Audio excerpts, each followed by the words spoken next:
You're listening to the Clear Creek Resources podcast from Clear Creek Community Church. To hear more, check out clearcreekresources.org.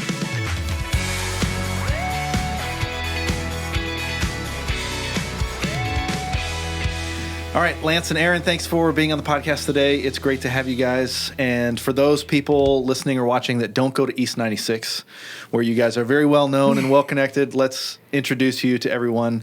So actually, Lance, I know you pretty well, but Erin, Let's start with you because, I know you, but not super well. So you serve as a children's ministry coordinator. Yes.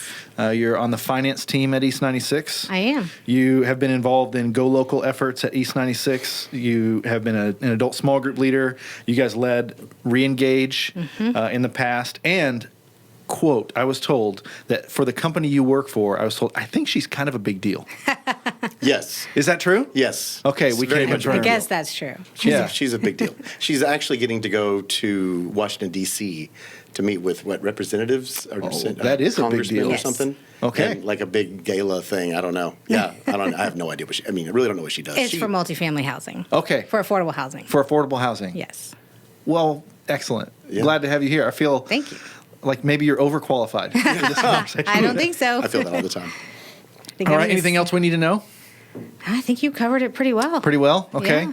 Lance, you and I interact at least every summer at Creek Kids Summer Camp. Correct. And then over the years in many other ways, but you serve in children's ministry. That's correct. Elementary age, you teach large group. Yes. Is that right? What does that entail? That entails learning the plan, reading the plan the night before, kind of getting to know what it says, and then at the next morning, we're actually I set up tech as well, so we get all that set up, and then a lot of times I'll lead worship, or someone else lead worship, and then I teach the lesson, the To Bible what age story. group? That is K3 or K5, and then also I do serendipity for the little ones as well. K3, that's code language for kindergarten Yes. through third grade or Correct. kindergarten through fifth grade. Right. And All right. sometimes I do fourth and fifth as well. Got it. Not the same day, but yes, Right. all those. And then you guys have led small groups together and Yes. re-engaged together. And anything else we need to know before we jump in? No, I think that's it. Okay. Well, I am thankful that you took time out of your day to be here. It's always good when we get to share stories and hear from other people because not everyone always wants to hear from us all the time. Right. There are so many people like you guys in our church that follow Jesus well, and so it's cool to hear from you today. So we're in this series about forgiveness, and we're talking about forgiveness, and that gets really personal really quickly for most of us when we consider things we've been through and ways we've been hurt. Yep. And so let's talk a little bit about forgiveness in marriage today, and let's talk about a little bit about your story. So how did you guys meet? When? Where? What were the circumstances of your meeting? Well, I'll start. So we actually met in high school. So we started a long time ago. Yeah. We went to the same small Christian school. We started dating when I was 16 because my parents didn't allow that until 16. And we dated for, over a year in high school. And then Lance graduated, and we broke up then and went our separate ways. Who broke up with who? Oh, it's coming. let It's him- coming. Oh, it's coming. You can go ahead. Just let her finish. Go ahead. Oh, I'm not going to. Okay. So I'll elaborate a little bit. So I had a crush on her for. I was a junior. She was a freshman. I had a crush on her for about 9 months, and nobody knew about it. Okay. We were in the same Latin class. Uh-huh. We're dated. That dates us, by the way. Nobody has the Latin anymore. Right. So finally, she, I think, figured it out, and I was too scared to ask her out, but I finally did, or I finally called her on the phone, and we actually started dating, but we didn't date. We were on the phone. But when she turned 16, we finally got to go out on a date. We were only like a year apart, so we dated for a year and 8 months exactly. I know this because she broke up with me on your 8 month year and I 8 know. month, Year and 20 8 month anniversary. anniversary. 20-month anniversary. Right. So the truth is, actually, I was considering, because I had graduated and she was doing her thing and I was doing my thing. And she lived in A-Leaf because we were at a Christian school that bussed people in from far away. I lived in Alvin. And this was really pre-Beltway. So, I drove my little bug to her house, off the 610 loop and Wow. stuff. Yeah, it was crazy. So we were kind of I think we were kind of drifting apart. And I wanted to break up as well. But when she beat me to it, it crushed me. I mean, I was crushed. I had songs about her. I didn't date anybody for over a year. You wrote songs about her? No, I had certain songs on the radio that still remind me of her. I got you. Right. So, yeah. I didn't even look at another girl for another year. And so, like, she was all... But I look back on it, and I was like, I was going to do the same thing. Right. But it didn't matter, because she beat me to it. Now that you say all this, I'm reminded, you and I have talked about going to small Christian high schools before, because I went to a really small high school. That's a crazy experience to have that as high school. But that's probably another podcast. Right. All right. So then you guys dated and broke up. What were the circumstances of you getting back together and then married? So the story continues 20 years later. Actually, he has much more detail on this as well. But the short of it is we both went and got married to other people, did our own, did things, whatever, lived our life. And both had spouses that ended up having affairs and ended up divorced. We separate times, but ended up divorced, and ultimately were Facebook friends and found each other again. And you want to tell? Yeah, so it was I think it was November of 2009. My wife left me for someone else it was a short affair, but it was she was leaving. And so I filed for divorce in December. And then in April of the next year, Erin, who I call her, we're like happy birthday Facebook friends, which is like pretty much that's it. Happy birthday, Erin, once a year. And so she posted like, this was the worst day of her life. Oh my gosh, I hope it's never going to be like this again. And I thought, that sounds familiar. And I put a little feeler out there, like a Facebook message saying, if you want to talk about it, it sounds like you might be going through something I went through. I mean, I was totally trying to, ask her out. And it was exactly what happened. And we actually went out about a week later, and we'll get into that. And I took her to the NFL draft at Buffalo Wild Wings. So, are you a big football fan? I am. Well, this was a test, so she passed. Right. And so we went to the NFL draft at Buffalo Wild Wings, and then we started dating, and got pretty serious, and then 10 months later, we were married. Yes. Okay. Yep. All right, so what was it like? Let's go back to divorce, recovering from divorce, walking through all that, the pain and heartache, and just the way that blows your life up to a degree. So what was that experience like for each of you?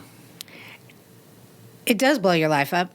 In my case, we did not have children, so I at least didn't have that added complication. But similar situation, my ex-husband met somebody on a gaming app. And when I came in from work one day and he said, I'm leaving, and he did.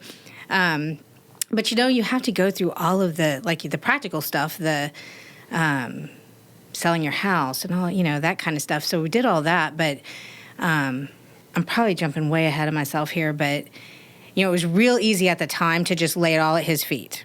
He cheated, so it's your fault. Yeah. I've since learned it's not quite that easy. I have a role to play in there too, just in how I responded to him and that kind of stuff. But yeah, it's definitely not an easy process to. Yeah. What was your faith like at the time? So that, it was very weak. It was, he was a non-believer, and we had been married for 13 years, and I allowed him to dictate most of the time how I responded to God in that sense. I didn't go to church a lot, and because he didn't care and stuff like that. So definitely had gotten far away from God. Yeah. And what about you, Lance?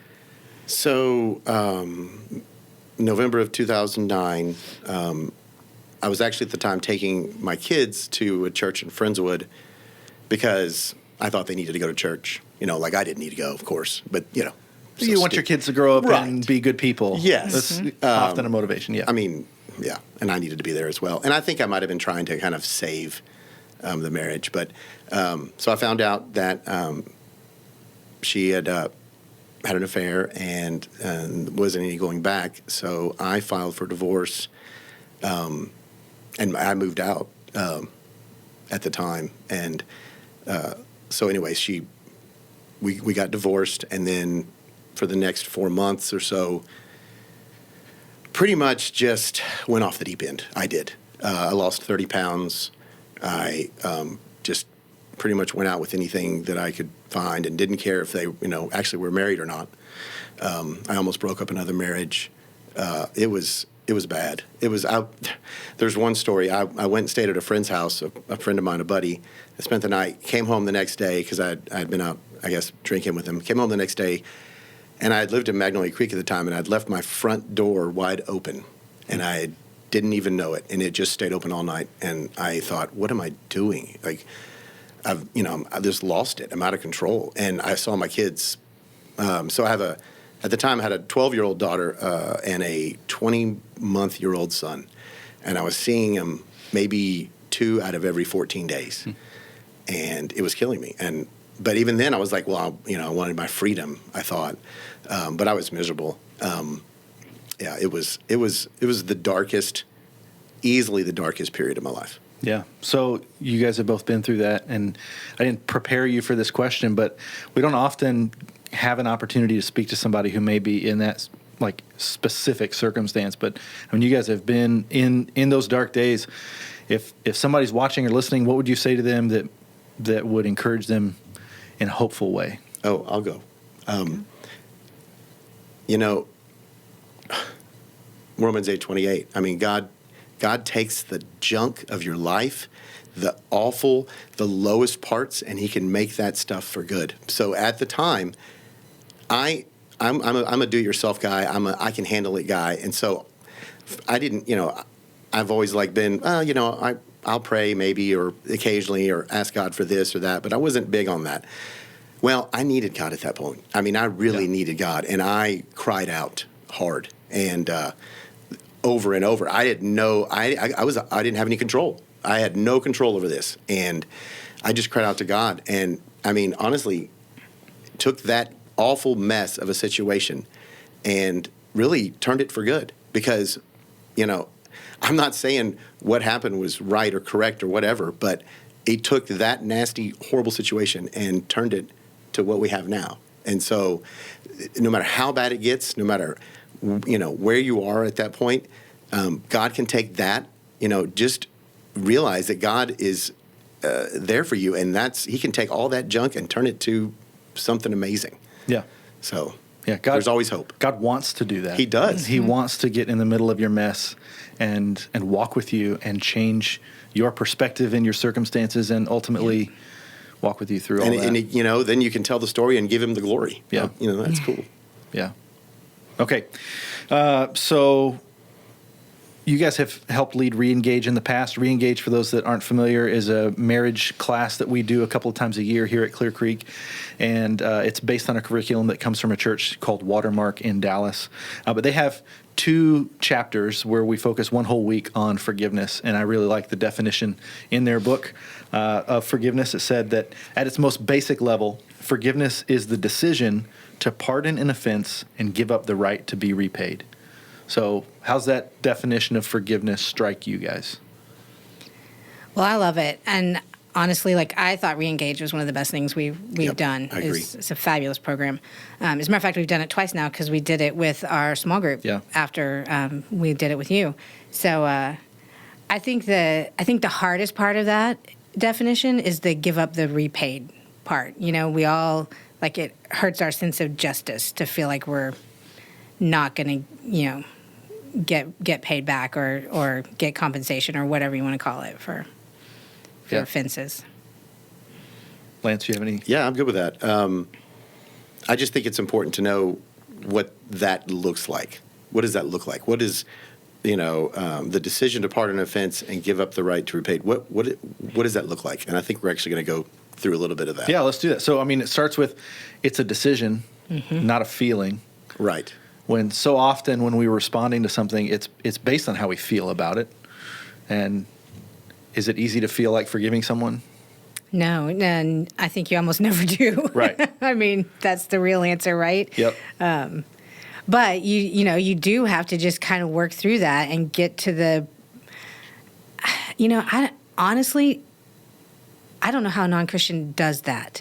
How do you get there? Because, you know, when I thought through that question, I thought, you know, the thing I think about is that God forgave me, and I've done plenty of things in my life that I'm not proud of, and He has washed that all away. So when I'm thinking about, am I going to forgive somebody else, I'm thinking about that. Yeah. And if you don't have that kind of foundation, I don't know what you lean on. Or what your motivation would even be. Yeah. Why would you? Because, you know, I think a lot of people out in the world feel like they're owed Right. something, and we're just not. I mean, God never promised that. Yeah. So how did forgiveness look like for each of you guys after divorce? And I'm sure it wasn't something that happened quickly. Maybe it was, but like, talk us through that. What did it look like? I'll go. Yeah, it wasn't quickly, but, you know, the more, first of all, I wanted to go back a little bit. I don't want anybody to think that she was to blame on this, because we were both. Yeah. I was going to my friend's house a lot. I was hanging out. I wasn't home. If I was home, I was not engaged. I wasn't there. I wasn't a good father. I wasn't a good husband. Very much so. So it took me a while to realize that. At the time, of course, you know, I didn't. But later on, I've looked back and definitely. But for me, it really wasn't until, so we got plugged in to Clear Creek, and I was going to tell, it was like it was the Holy Spirit. Like, so we both knew we needed to go to church. Right. I think it took me till like maybe today to realize that maybe all those crying out to God moments, the answer to those prayers is when we had this conversation, which was, where do you want to go to church? So she had a church that she had in mind, and I also had one, which was the internet church, clearcreek.org. And so we started going, and we never left. But what growing up, you know, I heard the gospel, but I didn't hear it like I heard it here. I'm not saying this place is special or any different, but I heard it for the first time. I actually heard grace for the first time.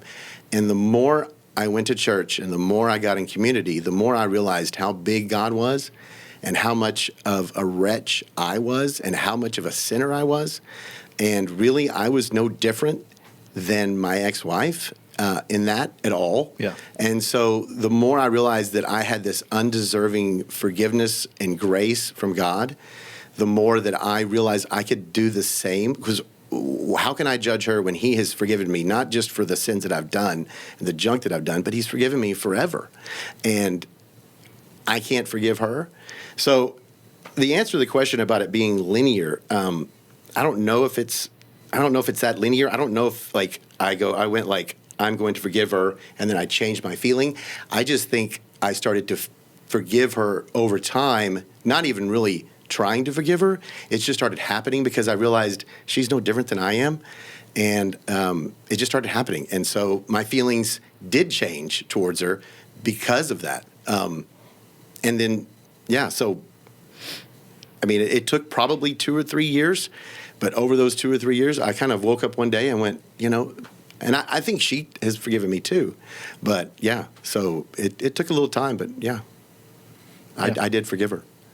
Erin, what about you? Yeah, you know, it was one of those things, I think, when everything first happened, you just kind of move on and you don't really think about it. But we started coming to church, and we actually joined a small group. Right. My story, I guess, is a little long. I'm going to jump ahead a little bit just to get to this point. Yeah. But we joined a small group, and over time became more involved and decided we wanted to lead a small group. So we started the navigator and training process, and we met with Carl Garcia. Yep. And we sat down in Carl's office, and he asked us our story, and we told him a lot of this. And at the end of it, he said, "Well, have you asked him for forgiveness?" And then he said, "Have you forgiven yourself?" And I thought, forgiving myself for what? But that, you know, that started me down the road of thinking about, kind of like Lance said, you know, while he did what he did, I wasn't present. I certainly didn't make any effort to stop what was happening. So, you know, as I started thinking about that, and you start internalizing the grace that God gives us. I started realizing that, like Lance said, I was not only just as to blame, but just as much a sinner. Yeah. So at that point, I thought that now it's just time to let it go. And honestly, we never did have any kind of conversation between my ex-husband and I, but I just, I decided I'm not going to dwell on that. I'm not going to, I don't wish him any ill or anything like that, Right. So I think you just kind of get there that way. Okay. So what would you say to a person who, whether it's through marriage or brokenness that comes out of a broken marriage or any other situation, who feels like God is working on their heart to work toward forgiveness, but doesn't feel like it yet? Like, what kind of encouragement or motivation or nudge would you give that person? Oh man, it's hard. That's hard because we base a lot of what we do on our feelings. So you really have to put that to the side and really, first and foremost, I think is prayer. And I think one of the things Lance and I have done is we include all of those people on our top 5. The ones that we know, or at least we feel like maybe don't know Jesus. So we pray for them regularly. And I think that it makes such a huge difference. Right. Well, yeah. And again, focus on the gospel. Focus on how much of a sinner you are and what you didn't deserve that God did for you. And, if you do that, you'll look at them. I think the more you focus on that, the more you'll see them in a different light and see whatever was done to you as not as big as what you've done, as all the sin that you've done. Right. So That's week 1 in this series, the parable of the servant who's called before the king, forgiven this insane debt, and then goes out and won't forgive someone who owes that guy less. Right. That's good. I think the other thing too is really to lean into your community. There are so many godly men and women in this church that would love to jump in and help, and Lance and I have helped, talk some couples through sometimes some hard times, because that's, we've all been through it. And I think if you can get another perspective and bring other people in, where it's appropriate, that it's a huge help. Yeah. All right. So in the first sermon, part of defining forgiveness was talking about what it isn't. We said forgiveness isn't forgiving and forgetting. It isn't tolerating further wrongdoing. It isn't dismissing justice. You mentioned that a little bit ago. And it isn't reconciliation. So what kind of reflections do you guys have on what forgiveness isn't? But sometimes gets confused. Those things get wrapped up in forgiveness or confused with forgiveness. So forgive and forget. Right. Yeah. That's not right. But I will say, it isn't forgive and forget, but I will say that forgiving does, over time, help you not bring that. It doesn't come to the forefront of your mind. Right. Yes, you're not going to put yourself in a situation that might have you get burned again, or but you start forgetting. I forget that we had issues with my ex-wife and we had divorce. I think of her as just as my kid's mom, and we're all friends now. So it does, over time, with forgiveness, I think it lessens all of that. Yeah, and I was really glad to hear all of that emphasized. I don't know what sermon's out, but we were at East 96, so Erin did a really great job. It's all the same now. It's all the same. Okay. We have the same sermon everywhere. Yes. Just excellent. different people delivering it. That was my idea, probably. So I thought it was really great that he emphasized all of that so well, because I think people feel like if you forgive, then you have to tolerate it if somebody does something else again to you, Right. and it doesn't mean that. And it's sometimes hard to set those boundaries, but once you start practicing it, you start getting a feel for what that looks like for you. So. Yeah. All right. So how have your previous experiences set the tone for your marriage today? So you guys have been married how long? Like 11 years? 11 years. 11 years. Okay. So how has what you've been through in the past shaped the way your marriage began, and then how you continue to interact with one another as you've learned more about how to live with one another? Well, I think the first and foremost, we talked about this before when we got engaged, was we knew God had to be a part of our marriage. He was not a part of our previous marriages. both of which ended in disaster. So we knew right from the get-go that needed to be the heart of our marriage, and we've worked, I think, really hard to do that. And then, over time, as we've gotten deeper into that, we've been in small groups. We're like we've talked about, we're with good people, and I think you just keep building on that. Mine's similar. I wasn't home. I was telling you I was kind of away, or at least not present. We spend a lot of time together. We do. I mean, we're best friends. So you're who I want to be with. So I do have other friends, but we do spend a lot of time together. We fight, but we don't fight a lot. But if we do fight, we forgive very quickly. Now, I don't think everybody's wired exactly that way, but I do think that we don't. I can't remember. One time, maybe we went to bed where we were still mad at each other in 11 years. So, if we do have something that upsets us, we get it out, we forgive each other a lot quicker than any time before. And then also the whole personality profiling that we used to do, I learned, I didn't know that was a thing. I didn't know people could actually be different than you and not be weird. That's actual personality. So learning about her personality, what makes her tick, her love language, stuff like that, knowing that what makes her different makes her compatible with me, has been huge too, as well. Yeah. Mm-hmm.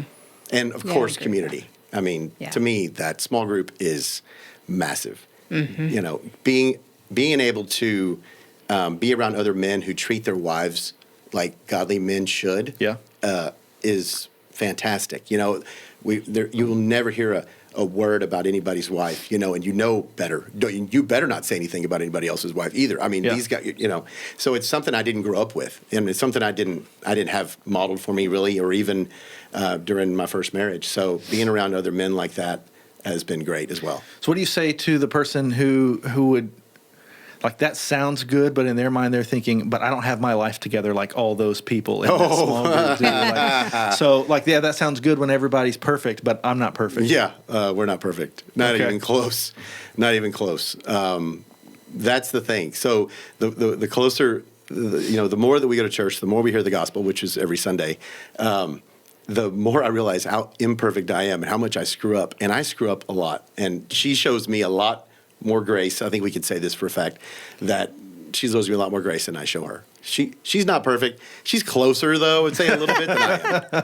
But no, we are. We're sinners just like everybody else. We do stuff we shouldn't do. We gossip and we shouldn't do it. We ask for forgiveness all the time. So, yeah, we're definitely not perfect. Not at all. Yeah, and nor are the people in the small group. That you're with, right? Yes, correct. Yeah, so you're sharing your life with other people, and while it's good to be around other Christian men, other Christian women, other couples, and see how they live their life, small group is not the place where perfect people go continue to be perfect. Yeah. I'm going to jump in because when she wanted to join a small group right away when we went to Clear Creek, and I'm like, no, are you kidding? Yeah. We've got to get better. We've got to do better. We have to be better Christians before we join a small group.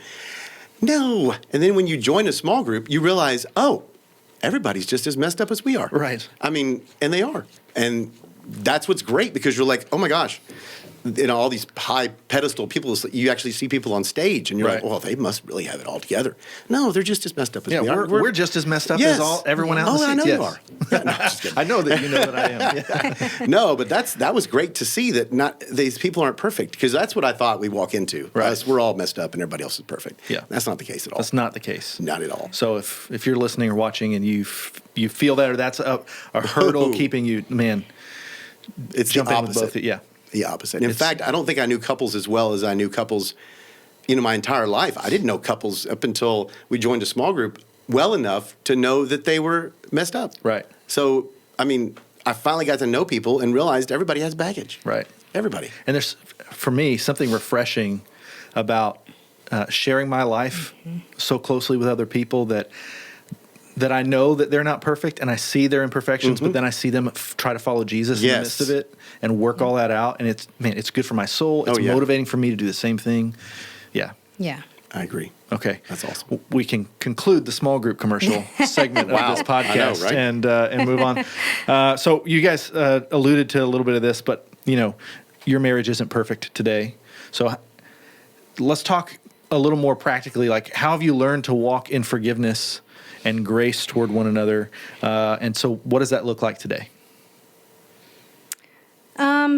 We took a lot. Honestly, we took a lot of that, I think, from Reengage, probably. But because you talk a lot about how to live day to day, and just everybody has little things that can irritate you, and sometimes the answer is you just have to let that go. You just.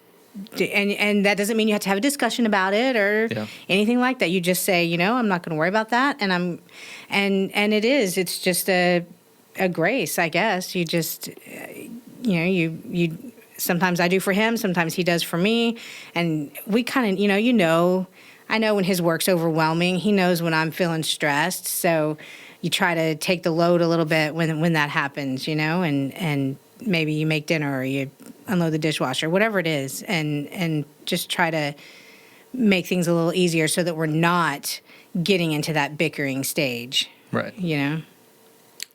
That's perfect. That's exactly what I said. We should have compared notes. But yeah, we try to let the unimportant things go. The stuff that people start bickering about that really is not important. Right. I think that's key. Yeah. You've referenced Reengage. We've talked about that a little bit. One of the things I so appreciate about that curriculum is from page 1, it's all about how you focus on you. Right. And so you're bringing junk and mess to the marriage, and it's your responsibility to grow, to get past all that, but then to live in grace toward your spouse. And so you can only control you. Right. Yeah, man. I agree. That's good stuff. That is good. Okay, is there any advice you give to someone who's listening or watching who feels like, man, they're getting to the end of things in their marriage, they're struggling, they don't know where to turn, what to do, and the idea of forgiveness would almost seem absurd? You want me to go first? Yeah. Okay. I had like 4 little things here. My first thing was, somebody told me this years ago. This is a real practical thing. Don't move out. Don't separate. It's tough to get back together once you do that. It's so much easier if you can work it out at home together. And don't base that decision to get divorced on how you feel at that moment, because feelings are very fleeting. Yeah. And they can go away quickly. It actually kind of happened in our marriage.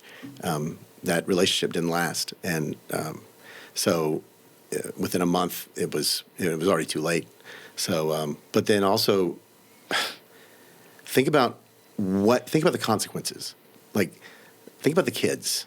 I don't think kids fully recover from divorce as a parent. They can cope. Kids are great, but it's very difficult to completely come out unscathed from when your parents divorce. It's so hard. And so just think about all the situations that could come up because of this decision. Can I interrupt you and Yes. jump in and ask Sure. a follow-up question to that? Yeah. What would you say to the people who are just sticking it out for the kids? Because Right. it will affect them. Yes. And they're just sticking it out, and then once the kids go... Yes, no, that's not good either, and that's could be just as bad. Yeah, get it. Like, that's the last thing. So get into a gospel-centric church and get into community. You're not going to fix this on your own. You're just not going to fix this on your own. You're not. You can go to counseling, and that could help, and that probably maybe could fix it. But I would go to a Christian counselor. But get into a gospel-centric church and get into community. If it's this church, whatever. Get into community with people that have the same struggles that you do, and they can walk you through this. I have friends that have been through way more than either one of us went through, way more, and they've come out on the other side, amazing, Yeah. So it's not ever too late. Obviously you're in an abusive relationship, that's something maybe a little bit different, but if it's never too late. I know stories of people that you would never believe could recover from infidelity and big issues, major issues, and they have, and it was only because of Jesus. Yeah. I mean, it's crazy, but get into it. Get into a church. Get into community. Get into a small group, and work on, and I think you can work it out. I really do. I've seen amazing things happen. Yeah, marriage is worth saving. Right. It really, really is. Yeah, you touched on abuse real quick, and so if you're listening and that's you, you can relate to physical or sexual abuse in any way. We're not saying stay there. No. What you need to hear is get safe, and then get people around you to figure out what to do next. So don't continue to endure abuse. We talked about that in week 1. Right. Yeah. That's correct. All right. Did you have anything to add to that, or you just want to rubber stamp Lance's? I think I can just rubber stamp Rubber his. stamp, that's Yes. good. Okay, last question for you. What advice would you give to a younger couple? Think back those, after you make it past the first year or two when you figured out how to live with another person and all of that. But then, like, you kind of hit a stride, but then those maybe like 3 to 6, 3 to 8 years, what do you say to that couple who maybe they have kids thrown in the mix, maybe work is different, you start changing as you mature. So how can they set themselves up for a type of love that endures and walk in grace? I think the first thing is you have to keep God in the center of your marriage, and you have to keep your priorities straight. I think it's even been said at church before, but God has to be at the top, then your spouse, then your children. Right. And I think a lot of times, particularly that spouse child, that gets flipped, and you end up realizing that you're spending all your time driving your kids places or going to kid things or what. So you have to make time for each other. Date night, whatever that looks like for, sometimes it's just watching a movie at home, but you have to spend the time and really put the effort in. It's not effortless. It takes a lot of work. A lot of work. Don't sweat the small stuff. I mean, they're sinners just like you are. They're going to screw up just like you will. The little stuff, just it doesn't matter. I mean, show them a lot of grace because you've been shown a lot of grace. It's there's little things that I don't even know that they even annoy me anymore. But like, there's things that I do, I know that have to annoy you. Some, no. I mean, yes, I know this for a fact. But did you let list? a lot of you let it go. I mean, you do. You let them go. You really do. It's amazing. I know you've got to be thinking, oh my God, again. But like, she does. So we don't get upset about the little things, the stuff that doesn't matter. Communicate. Show interest. Like, we talk. Like, I'm always asking her about her work. She tells me all these like forms, TPSP, 3P4, whatever, and I'm like, okay, whatever. But I show, and I'm interested, and we always talk about the people that she works with, and all this stuff. So I show interest in her job. I show interest in the things she does, her friends, what they're doing, in whatever. So she shows interest in what I'm doing, what Seth is doing. We communicate. We do a pretty good job of that, I think. I think we do. And then, of course, I'll say it one more time: get into a small group. Get into a small group. It's amazing what can happen. We've known couples that got into small group and were kind of not great. They weren't good, and they were young. A lot of them. We had some young couples, like 23, 24-year-old couples, and I think they got married and went, oh boy, 2 years in, oh boy, here we go, and after being in community and small group with them and then going to church, they've come out on the other side and they're healthy. They're 7, 8 years in, 9 years in, and they're doing well. Right. So, small group. Yeah. So you talk about being in community and putting God first. Like, those things begin to sound cliche, I think. I know. They do. I if agree. you're around church or you just hear that and you want to roll your eyes at it. Right. But I think we would say we've lived it, and we've seen enough people who have lived it to say that, like, no, these things matter. Having God in the center of your marriage is a game changer. Right.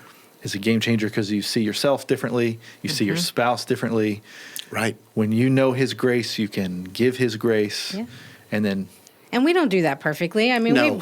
we've gone through times, where you go through the week and realize you haven't opened your Bible or what, So, I mean, we go through those periods and you just... I don't want to go to small group tonight. Right, stuff like yeah. that. But you just jump back in and you keep going because it does make a difference. And you're right, it does sound cliche, but I really think it's so important and it does matter. Yeah.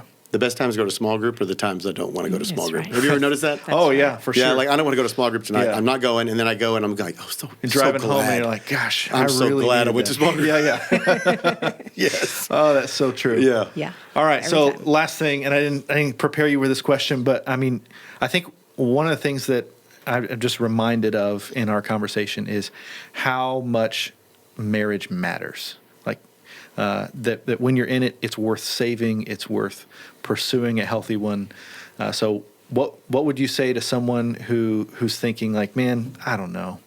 I know we've already addressed it a little bit, but they're like, I could do without this. Oh, man. Well, I mean, I can't imagine you not being in my life at all. I can't. That doesn't even compute. I need someone to, set me straight, or to be the rock when I'm the flighty one, or So find someone that compliments you. Probably means that they're going to be maybe opposite of you. If you're outgoing and they might be quiet, and if you're like whatever, they might be a little bit more, like a red or like a bit more demonstrative. Find those. I mean, those are the ones that they can complete you, because God designed us to be, to kind of model what it looks like, right, from Jesus and the church, right? Yeah. We're kind of a model of that. And I can't imagine, I can't even possibly imagine not being with Erin. Yeah. That's what I think about. The way Danya loves me helps me to know God's grace and God's love better than I would True. without her. Right. And so, ideally, that's what we hope everybody listening could get to, a place in their marriage where they're like, yeah, I know God better because of my spouse. That is true. Yeah. All right. Well, thanks again for taking time out of your day, being here, sharing your story. It's a good gift to our church. Awesome. Thanks. Hey, thanks for checking out this video. If you haven't yet, make sure that you hit subscribe down below, and check out ClearCreekResources.org, where we have videos, books, and sermons on there, as well as our audio podcast. Thanks for watching.